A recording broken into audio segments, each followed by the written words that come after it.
Prête-moi ta plume. Texte choisi et lu par Rachida Mansour.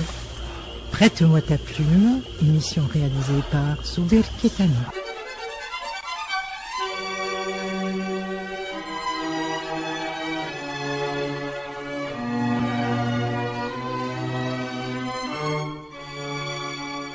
Prête-moi ta plume.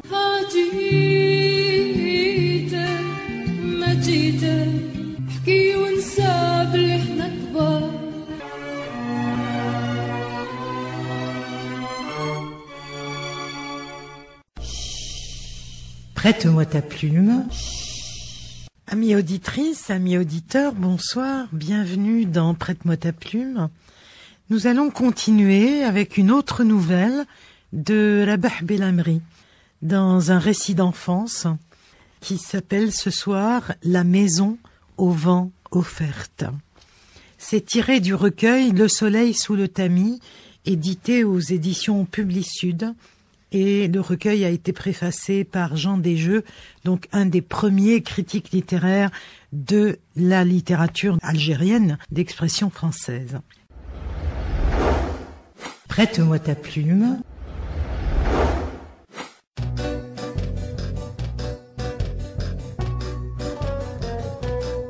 سناني قاع كانوا حابسين كيفي ما يخدموش خلاص تريسيتي الغاز مقطوعين توحشت القهوة بالأفراس والشر عند الباب يعس ويقابر كيفاش نقيبس ساعتي قربت تصوني دورتها باندي سامحوني ساعتي قربت تصوني دورتها باندي سامحوني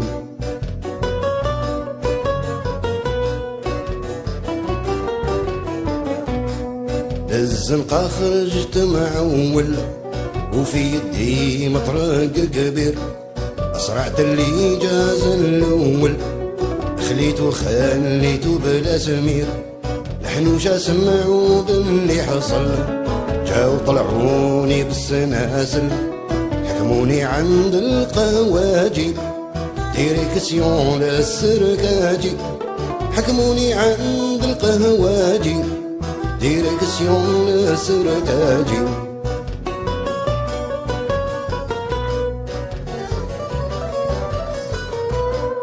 السفلان ولا اللافلتان كيشو ماركي مال خدام كامل قالوا هاد الإنسان نحكموا عليه بالإعدام زي القاضي حنان شوية كحكيت له قاع الميزيرية قال لي انت من المجرمين لازم تخلص 10 سنين قال لي انت من المجرمين لازم تخلص 10 سنين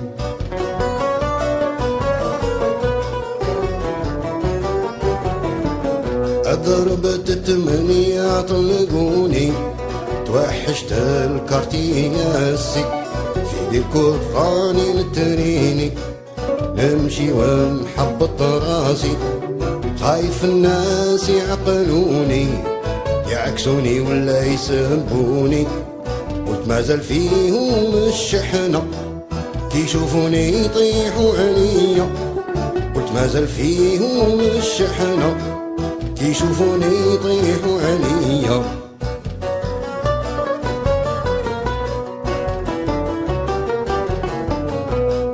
لقيت واحد وليد حومة قال لي مرحبا بك يا علي واحد اخر قال لي عالسلامة كنا خايفين جامي تولي قلت ما بانتني حاجة كاين الحباب في هاد الدنيا حطيت قاعي في الطروطوار وخليت دموعي تفور حطيت قاعي في الطروطوار وخليت دموعي تفور. La maison au vent offerte. Adossée à la colline, entre les amandiers et les figuiers, notre maison, comme la plupart des autres maisons, était tournée vers le septentrion. C'est l'hiver que nous ressentions les inconvénients d'une telle exposition. Comme nous étions contraints de laisser la porte ou la fenêtre légèrement entrebâillée pour recevoir la lumière du jour, le vent du nord s'engouffrait dans la pièce par le hiatus et compromettait les efforts de ma mère pour nous donner un peu de chaleur. Agglutinés autour du canoun, les genoux relevés, les talons dans la cendre brûlante, les yeux crevés par la fumée, nous cuisions de face, tandis que le froid nous mordait la nuque. Nous n'avions pas de vitres, pas de cheminée, et aussi pas de cabinet, des commodités de riches, rares dans les maisons du peuple, pour ne pas dire inexistantes. On se soulageait en plein air derrière les maisons. Un calvaire en hiver. Le reste du temps, la chose avait un certain charme et ne manquait pas de sel. On s'oubliait dans la contemplation de la nature ambiante, évolution des insectes, chant des oiseaux, arbres, fleurs, mais gare aux fillettes qui prolongeaient l'extase bucolique. Les petits voyeurs tapis dans l'herbe étaient légion. L'eau était ramenée de l'extérieur par les enfants dans des seaux, des cruches, des gargoulettes, des outres. La borne fontaine, en contrebas de notre maison, sur la route beylicale, était tarie à longueur d'année. Le filet d'eau qui devait en principe l'alimenter s'était dévoyé et sourdé, une 50aine de mètres en amont, au pied d'un vieux peuplier. C'est la Djabia. De petites grenouilles vertes y sautillaient en permanence et nous dégoûtaient de cette source. Quand elles apparaissaient, nous leur disions en crachant dans l'eau « Grenouille, ton couscous est amer et le mien est sucré !» Nous allions remplir nos récipients plus loin. Prête-moi ta plume. C'est seulement en 1957 que mon père, riche d'un mandat expédié de France par mon frère, entreprit, en collaboration avec nos voisins immédiats, les travaux qui devaient nous faire bénéficier de l'eau courante et du tout à l'égout. Sensiblement à la même époque, des améliorations substantielles furent apportées à la pièce principale. Murs crépis au sable échaulé, aménagement d'une cheminée, parterre cimenté. Ces transformations bienvenues faisaient la fierté de ma mère. Il fallait la voir laver à grande eau sa cour et astiquer le parterre, le carrelage de la cheminée. Prête-moi ta plume. Le mobilier était des plus rudimentaires. 2 coffres de bois, 2 buffets l'un sur l'autre et 2 tables grossièrement rabotées. Le plus petit des coffres, laqué et zébré de noir, était propriété exclusive de ma mère, son meuble de mariée.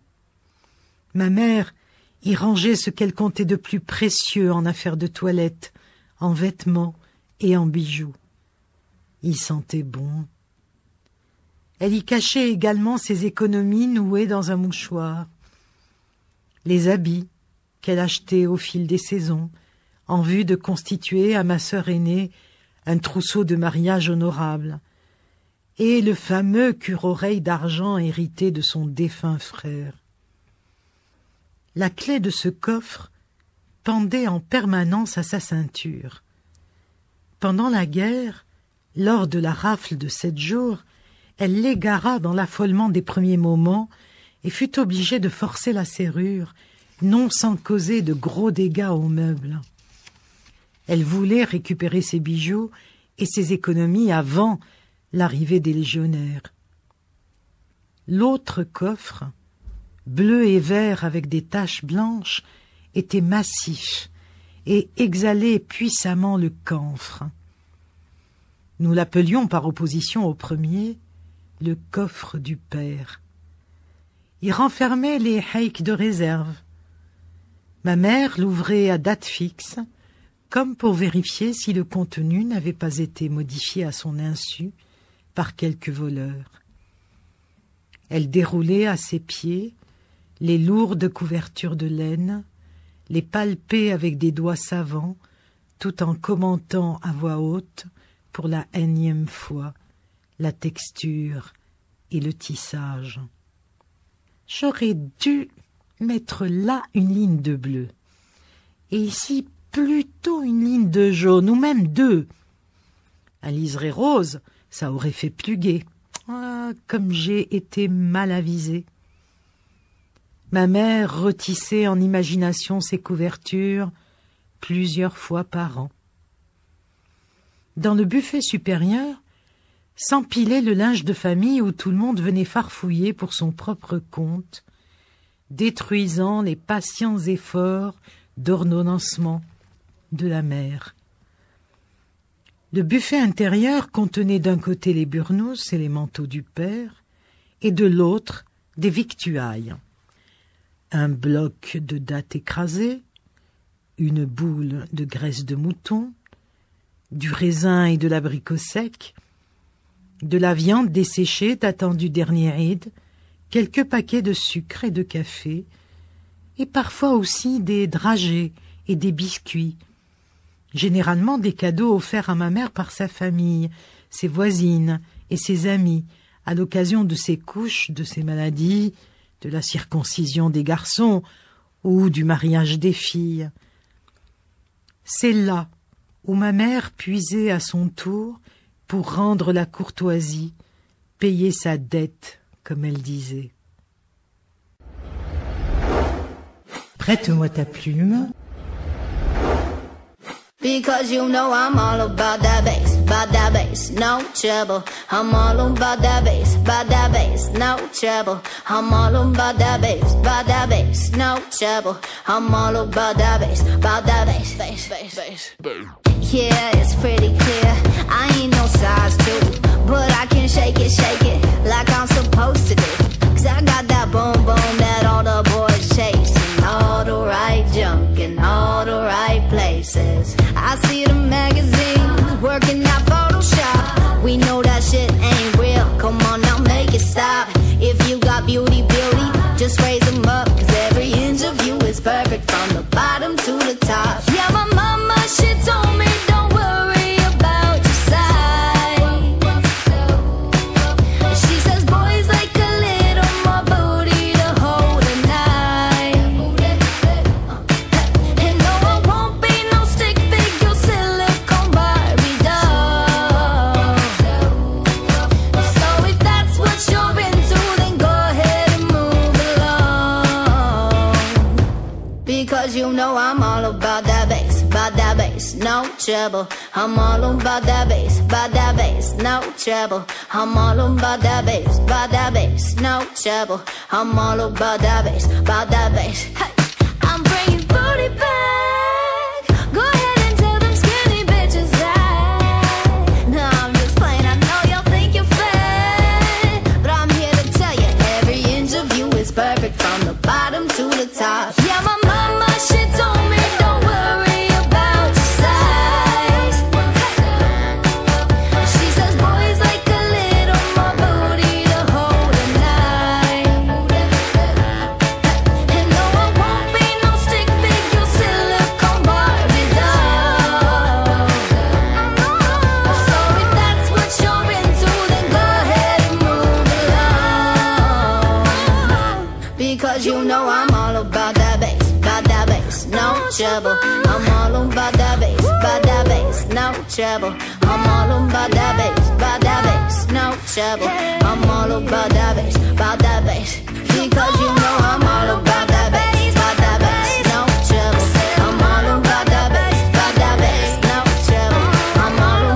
I'm all about that bass, no trouble. I'm all about that bass, because you know I'm all about that bass, no trouble. I'm all about that bass, no trouble.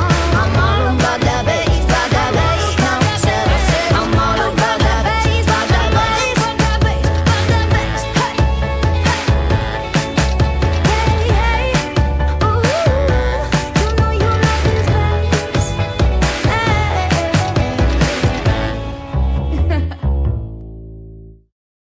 les 2 tables.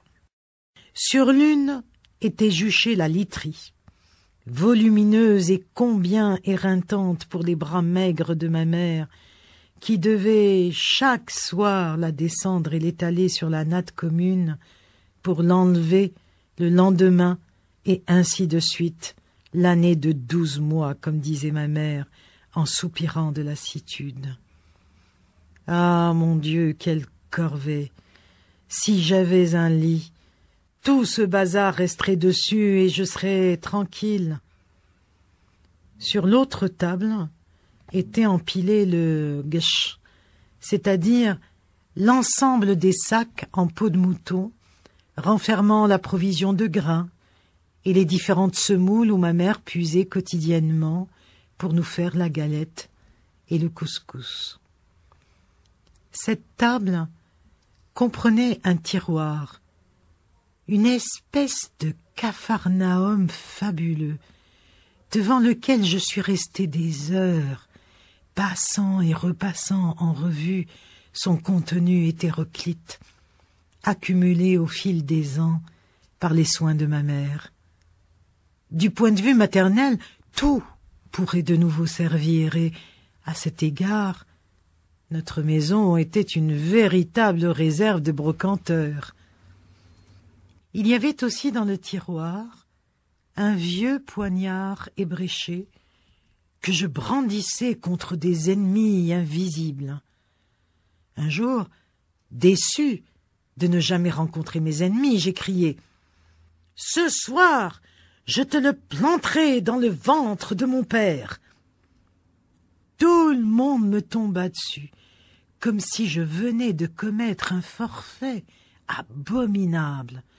On me secoua sans ménagement, et l'on me força à répéter plusieurs fois la formule conjurant le malheur que j'avais appelé. Que Dieu éloigne de mon père le malheur en tout temps et en tout lieu. Que Dieu me garde vivant, mon père. Après quoi, on m'informa qu'on rapporterait au père mon projet parricide. Quand mon respectable géniteur rentra à la maison le soir, j'eus tellement peur que je feignis un profond sommeil. À dater de ce jour, jamais plus ne me revint l'idée d'assassiner mon père.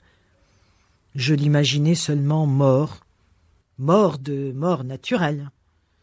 Je le voyais allongé dans la bière et même porté au cimetière sur les épaules de 4 hommes, entonnant la litanie monotone des morts. L'angoisse m'étreignait le cœur, les larmes me montaient aux yeux, et je demandais à Allah d'éloigner le malheur de notre foyer et de garder mon père éternellement en vie. Prête-moi ta plume.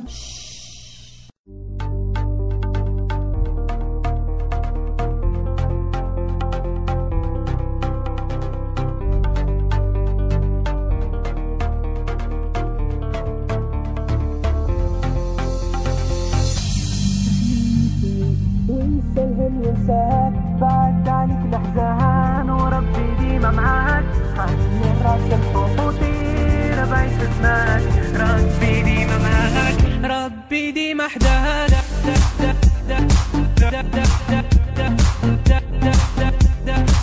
ربي ديما حداك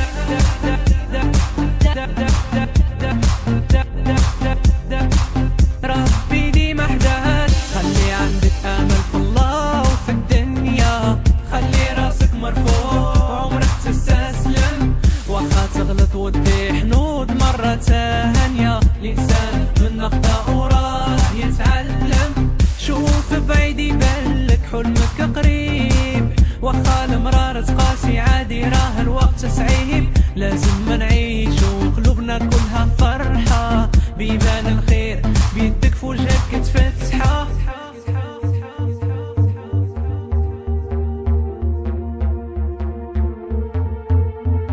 عيش حياتك عيش حياتك عيش حياتك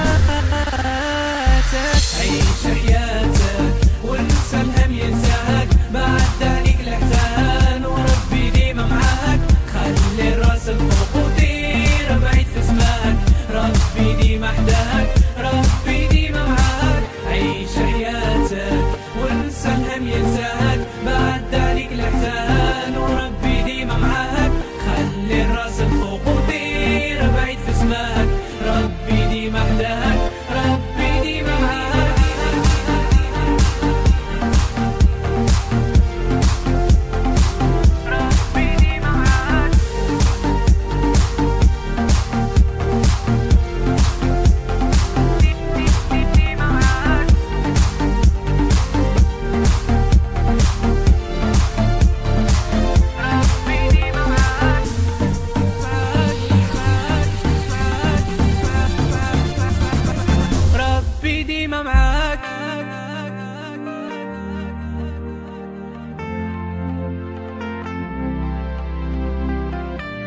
عمرك تيأس واخا يسرى شنو ما صار خليك متفائل حلمك تلقى شي نهار علي يدك السما ودعينا الله يزرع في قلوبنا النور ويبعد علينا الظلام الدنيا فايتة نهار مورا نهار ثانية مورا ثانية لا تكون محتار خلي الراس الفوق وطريق الخير اختار حياتك تتبدل ويامك تولي جنة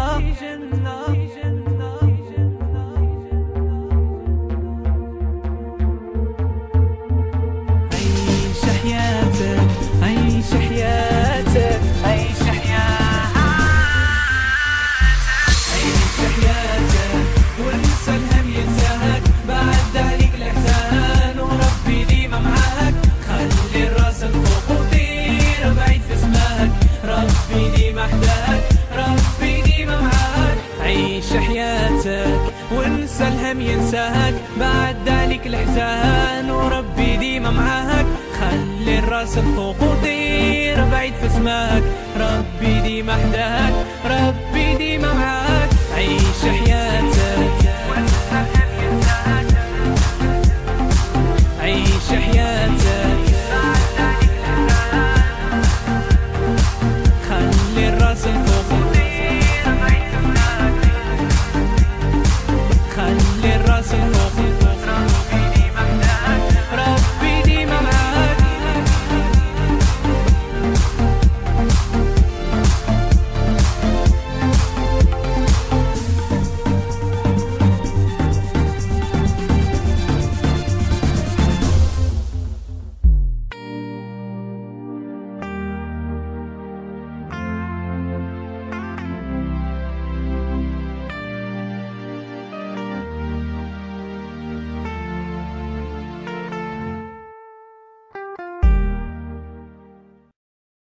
La Meule était reléguée dans un coin, ses roues de granit bleu-gris superposées. Cela faisait des années que ma mère, de santé fragile, avait renoncé à s'en servir. Son ronronnement avait longtemps bercé ma petite enfance et je regrettais un peu sa retraite prématurée. Quand ma mère la calait entre ses jambes et la faisait tourner en chantant de lentes mélopées, son mouvement régulier m'envoûtait. La somnolence me submergeait progressivement et souvent je m'endormais dans la mouture tiède et odorante. Alors, ma mère interrompait son chant et me réveillait en susurrant. « Je t'en prie, pupille de mes yeux, ne t'endors pas. Ne me laisse pas toute seule. L'ogre va me dévorer. » Je me levai hâtivement, les yeux ronds d'appréhension, et me pressai tout fort contre son flanc. Et c'est ainsi qu'elle commençait à me raconter des histoires de princesses, de fées et d'ogres pour me tenir en éveil. Ses jambes, ses avant-bras et ses seins étaient saupoudrés de farine. Tout son buste balançait de gauche à droite dans le sens de la rotation de la roue. D'une main, elle poussait le manche verticalement planté dans la roue, et de l'autre, elle versait sans discontinuer le grain dans l'orifice. Ça se passait dans les temps morts de l'après-midi, à l'heure de la sieste, à l'heure où les Nedjem, les lépreux, quittaient leurs repères pour éventrer les enfants imprudents et leur manger le cœur. Je me retrouvais seule, avec ma mère, mon aînée jouait dehors et ma cadette souriait au creux de son berceau, et je ne sais quoi de poignant montait alors du sourd et sempiternel grondement de la Meule et flottait dans la pièce, accroissant en moi une indicible appréhension.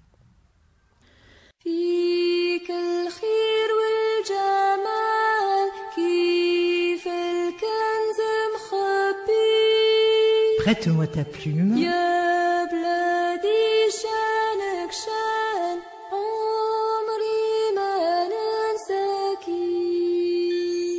Au mur, 2 images représentaient le Seyid Ali, gendre et cousin du prophète, 4e calife orthodoxe qui fut poignardé par ses dissidents.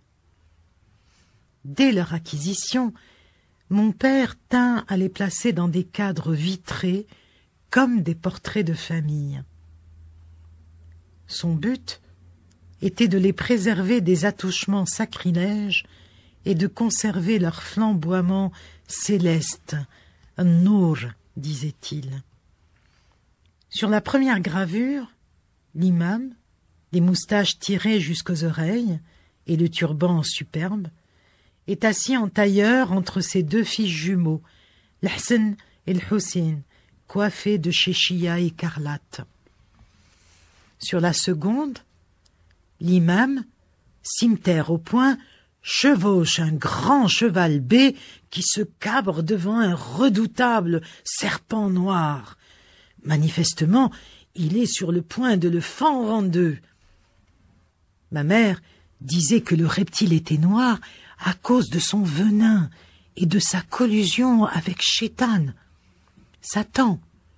« Ça doit être écrit là-dessus », ajoutait mon père, et de l'index, il suivait le réseau de caractères filiformes enserrant la scène que jamais, ni mon frère, ni moi-même ne pûmes déchiffrer pour satisfaire sa curiosité. Prête-moi ta plume.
سألتكم عليا قولوا لها مات ودفنها بكفون بيضا،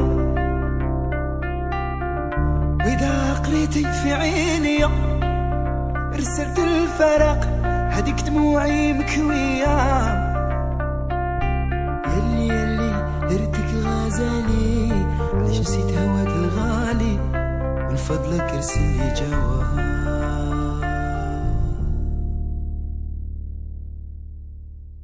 Le vieux berceau, en branches de laurier rose entrelacées, se balançait au bout d'une corde fixée à la poutre maîtresse de la toiture. Entre les naissances de ses enfants, pourtant largement espacées, ma mère ne le remisait pas, pour ne pas avoir à le ressortir quand l'une de mes sœurs, toute féconde, nous rendait visite. Il est des années où on comptait dans notre famille jusqu'à 4 bébés dans les langes. Aussi, le vieux berceau de laurier rose ne chômait que rarement. La mère fredonnait une berceuse en le poussant doucement, puis, quand les paupières de l'enfant se rejoignaient, elle s'en allait sur la pointe des pieds, et le berceau poursuivait son mouvement oscillatoire, accompagné du seul gémissement de la corde autour de la charpente. On eût dit alors un palanquin posé sur la bosse d'un chameau fantôme, avançant doucement au son d'une cantilène lointaine, imperceptible. Prête-moi ta plume. Nous faisions tout dans la même pièce. Toute la famille dormait, côte à côte, sur la même natte et sous la même couverture. Drap inconnu. L'aîné des enfants, que chaque nouvelle naissance éloignait un peu plus de la mère et repoussait à la périphérie, pour peu qu'il eût le sommeil agité, finissait sa nuit les pieds dans les cendres froides du canoun. Le père, empêtré dans sa gandoura et ses burnous, occupait l'autre bout de la natte. Avant de se coucher, ma mère posait à côté de lui, à portée de la main, le quinquet, les allumettes et une tasse d'eau. Le père y rajoutait sa corne tabatière et pliait ses vêtements qu'il plaçait sous son oreiller. Ses poches étaient pleines de monnaie et la confiance ne régnait pas. Dans la nuit, le père se réveillait pour boire, chiquer et cracher au pied du mur. Il avait la haute main sur l'éclairage et tout enfant, pressé par un besoin nocturne, devait faire appel à lui pour se soulager. Mais, comme il supportait mal les réveils brusques, nous craignions sa mauvaise humeur et nous préférions passer par la mère qui le réveillait en le poussant légèrement du coude et en appelant à voix basse « Cher, cher, allume le quinquet, ne fais pas le mort, mais allume donc !» Si le cher refusait de bouger, elle le pinçait. Mais quand tout d'abord la mère avait du mal à émerger de ses rêves, l'enfant commençait à geindre d'abord faiblement et puis de plus en plus fort. Le procédé était infaillible. Les nuits de grande affluence, nous dormions tête bêche, une technique parfaitement efficace l'hiver, mais à déconseiller l'été. Que de coups de rein et de ruades, mon Dieu, et parfois de véritables empoignades. Moi, j'aimais la tête bêche en toute saison, surtout quand il y avait sous les couvertures des petites cousines et même des grandes. Bien entendu, très tôt, on prit la fâcheuse habitude d'interposer entre elle et moi une ou deux sœurs. Prête-moi ta plume. Nous mangions dans la même pièce, les jambes croisées, autour de l'arba'ia, le grand plat de bois. Ma mère servait et partageait la viande, sauf le poulet et le lapin. Elle disait que ça lui faisait mal au cœur de dépecer une bête qu'elle avait élevée de ses propres mains. Souvent, elle refusait d'en manger.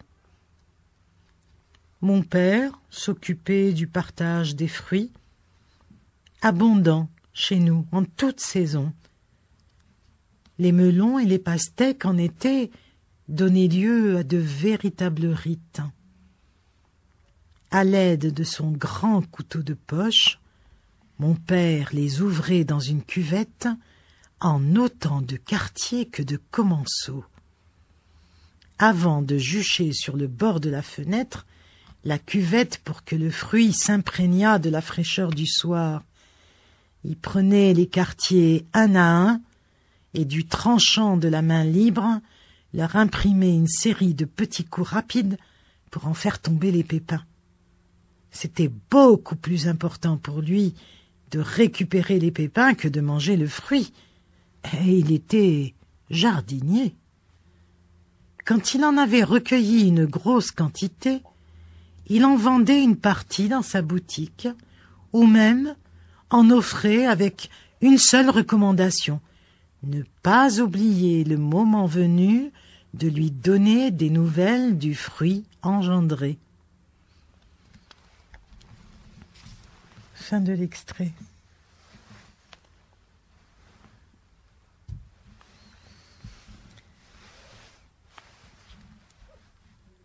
Je n'aimais ni le couscous ni la viande bouillie. J'en mangeais très peu ou pas du tout. Et mon père, qui voyait dans cette indisposition alimentaire le signe avant-coureur d'une sénilité précoce, me tensait durement. Un homme, ça doit bouffer de tout, des cailloux et même de la merde, oui, du caca, parfaitement, galvaudeux. On voit bien que tu manges à ta faim pour faire ton dégoûté devant un couscous propre comme de la neige vierge. Tu seras pareil à ton incapable de frère. Lui aussi faisait la grimace devant la nourriture de Dieu. La misère vous mangera par les yeux, les hommes des temps de la faim. Mon père me houspillait en me menaçant de sa longue cuillère de bois. Ma mère, l'air affligé, le priait par la loi d'Allah et de Mohammed de me laisser en paix. « Mais bon sang, je n'aime pas le couscous, toujours du couscous. Vous ne pouvez pas faire des frites et de la viande grillée ?» risquai-je, dissimulé derrière le frêle rempart maternel pour narguer le père, amateur de couscous. Je n'avais de prédilection que pour le petit déjeuner, plus simple, où le père n'avait rien à voir. Comme j'étais le plus matinal, dès mon réveil, du temps où nous n'avions pas encore l'eau courante à la maison, je prenais une casserole ou la cruche et je filais à la fontaine publique. Pour le café, pour faire un bon café, mon fils, il en faut de l'eau fraîche. Sache aussi que l'eau qui a passé la nuit dans un bidon de tôle est une eau morte. Elle porte déjà le poison, me disait ma mère pour me flatter. Fin de l'extrait. Je me croisais les jambes sur la lisière de la natte, face à ma mère accroupie devant le réchaud, sous la fenêtre et entourée de tasses et de boîtes. J'aimais beaucoup la boîte de café, un cadeau de la tante Tassadit, ramené de chez ses employeurs européens comme tant d'autres choses. Elle était parallépipédique et présentait un dessin sur chaque face, souligné de quelques lignes de texte. C'était une bergère, entourée de brebis blanches et serrant dans ses bras un agnelé. Le ciel commençait à se couvrir de nuages et des gouttes de pluie à tomber. Le texte, qu'avec le temps je suis arrivé à comprendre, disait à la bergère de rentrer ses blancs moutons. Ma mère n'était pas du tout d'accord, elle qui avait eu à garder sur les collines de Tabacha des chèvres folles. Hein, mais alors, si chaque fois que le ciel larmoie, on se presse de rentrer le troupeau, on n'est pas au bout de ses peines, disait-elle à la belle bergère. Fin de l'extrait. La cafetière bleue, émaillée de fleurs rouges, jaunes ou blanches, vieille de plusieurs lustres, ce qui faisait dire à mon père qu'autrefois on fabriquait du solide et du durable, vibrait, tressautait sur le réchaud Vzvzafi, ainsi dénommé pour son vrombissement, par opposition au secouti ou silencieux. Certains matins, la flamme se déréglait et s'élevait en s'enflant démesurément, semblable à une langue monstrueuse, jaune et verdâtre, animée de convulsions impressionnantes. Ma mère lui faisait front, cherchant à la ramener à sa juste proportion au petit bonheur la chance. Tantôt elle fourrageait dans le bec avec une épingle, tantôt elle tournait la vis de la soupape de sécurité. La flamme, déchaînée, développait des tentacules innombrables et menaçants qui lui léchaient presque le visage. Je craignais pour elle. Elle a conjuré de tout éteindre, d'abandonner. Elle ne m'écoutait pas et persévérait dans ses manipulations hasardeuses. Par moments, la flamme semblait s'assagir et rapetissait jusqu'à résorption. Mais dès que ma mère appuyait sur le piston pour la raviver, elle repartait de plus belle avec un puissant souffle de bête hargneuse. Elle vacillait d'un côté et de l'autre, portant alternativement l'ombre et la lumière sur les visages de la fratrie encore couchée. Extrait suivant. C'est le matin que, tout en préparant le petit déjeuner, ma mère racontait ses visions nocturnes. La formulation lapidaire et le raccourci, la formulation lapidaire et le raccourci n'étaient pas son fort. Elle cultivait le petit détail dans la prolixité du verbe. Chaque séquence de rêve s'ouvrait par la formule « Et devant mes yeux j'ai vu ». Elle rêvait de fleuves, de foules, de miroirs, de lutins sadiques et opiniâtres qui la malaxaient et la torturaient toute la nuit, au point qu'elle s'en ressentait encore à son réveil. Certains matins, elle nous montrait ses bleus, de vrais bleus, au bras, comme si on l'avait réellement pincée durant son sommeil. Elle rencontrait aussi, dans ses pérégrinations nocturnes, régulièrement, des vieillards de peau noire parfois, emmitouflés dans de longs burnous, ainsi que des morts qui lui proposaient de partir avec eux. À la fin de chaque séance, ma mère ouvrait une parenthèse pour donner une interprétation et tirer des conclusions pratiques. Les vieillards, c'est une bonne chose. Les miroirs, de même. L'eau, c'est heureux. Mais quand elle menace de nous engloutir, c'est mauvais. Les défunts, aussi chers qu'ils soient à vos cœurs, méfiez-vous-en. Ne les suivez jamais. Refusez leurs propositions, aussi séduisantes qu'elles soient. Les foules, les rassemblements, c'est plutôt triste.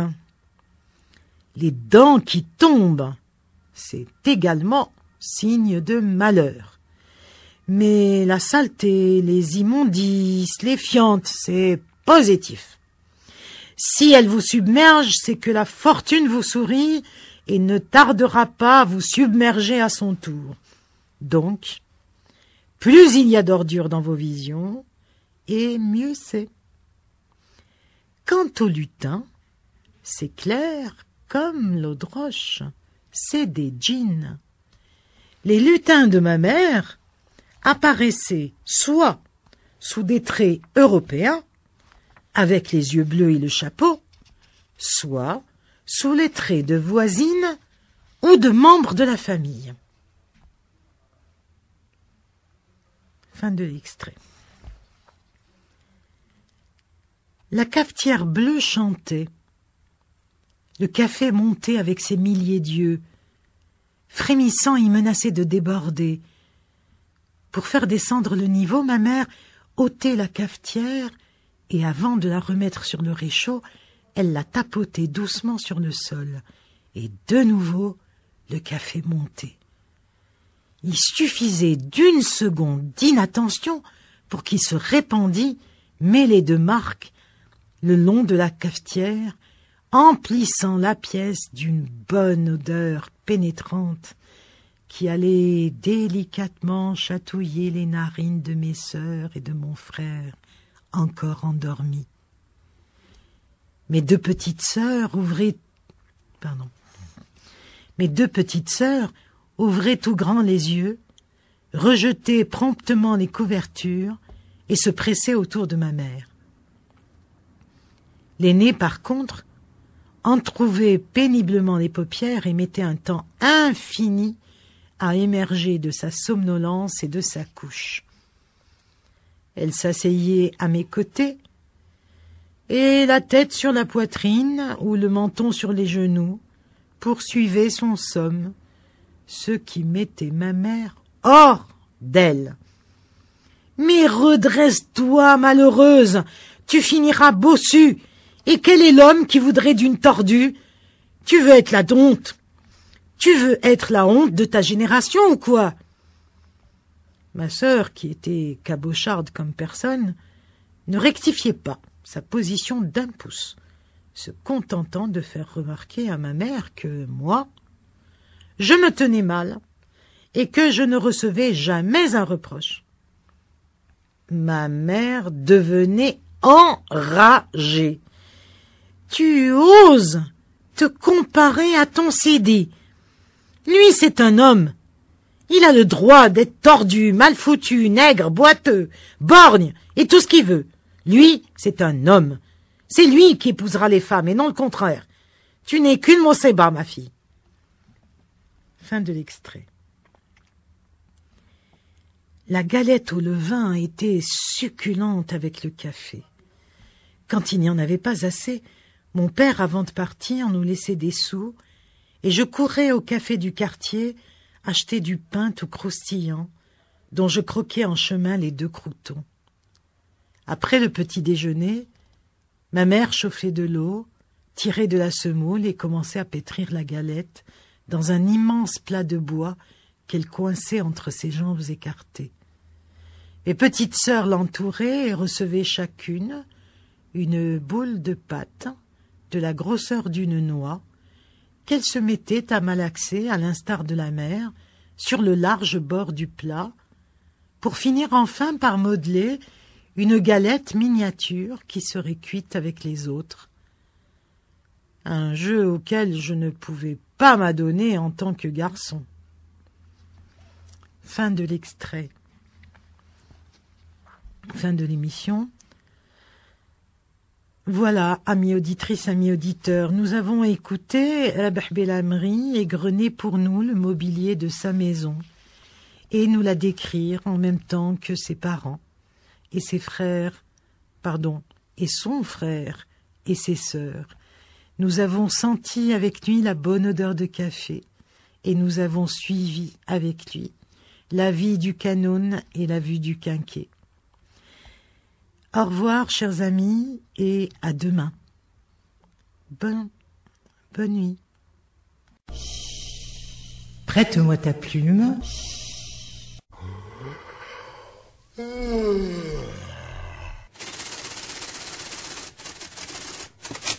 Prête-moi ta plume. Texte choisi et lu par Rachida Monsef. Prête-moi ta plume. Émission réalisée par Souber Ketani.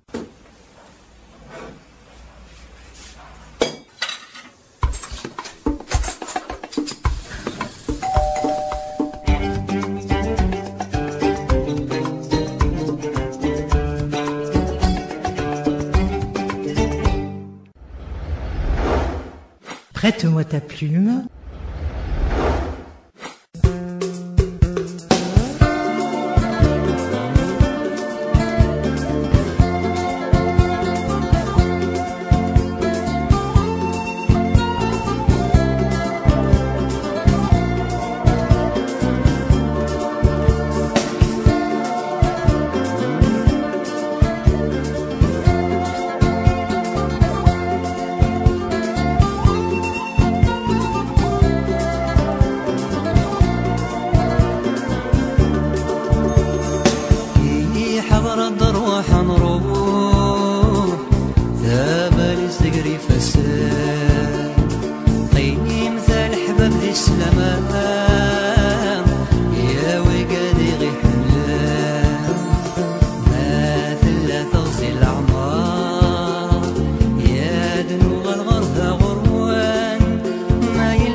Like